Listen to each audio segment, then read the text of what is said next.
Devant les députés sud-africains réunis au Cap jeudi, Cyril Ramaphosa a exprimé sa préoccupation face au décret signé par Donald Trump. Les relations entre l'Afrique du Sud et les États-Unis se sont brutalement dégradées il y a une petite semaine après cette déclaration du président américain. Des choses terribles se passent en Afrique du Sud. Les dirigeants font des choses terribles avec des choses horribles. Ça fait l'objet d'une enquête en ce moment même. Nous prendrons une décision. Et de joindre la parole aux actes. Donald Trump signe ce vendredi un décret qui gèle toute aide à l'Afrique du Sud. Il proteste ainsi contre une loi promulguée fin janvier à Pretoria et qui permettrait, selon lui, d'exproprier de manière discriminatoire les propriétaires terriens blancs dans le pays. Washington se dit même prête à accueillir, je cite, des agriculteurs sud-africains persécutés uniquement en raison de leur race.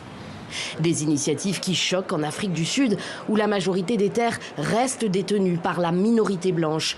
Une situation héritée d'une politique d'expropriation de la population noire pendant l'apartheid.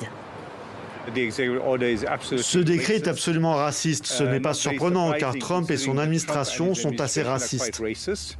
C'est n'importe quoi. L'Afrique du Sud n'opprime personne. La majorité des Afrikaners de ce pays ne sont pas opprimés.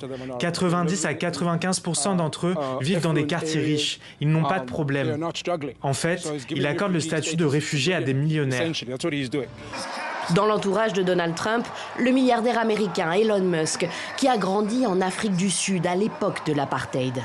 Lui aussi dénonce cette loi foncière comme raciste, alors qu'elle permet essentiellement à l'État sud-africain de préempter des terrains privés par mesure d'intérêt général.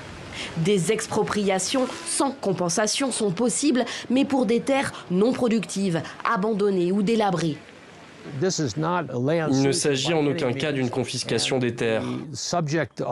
Et la question de la restitution des propriétés accaparées par la minorité blanche n'est pas encore résolue. Il n'y a aussi jamais eu de compensation adéquate pour la majorité noire ici, qui a été, après tout, à l'origine privée de ces terres par la minorité blanche. Le président sud-africain Cyril Ramaphosa, de son côté, a juré que l'Afrique du Sud ne se laisserait pas intimider.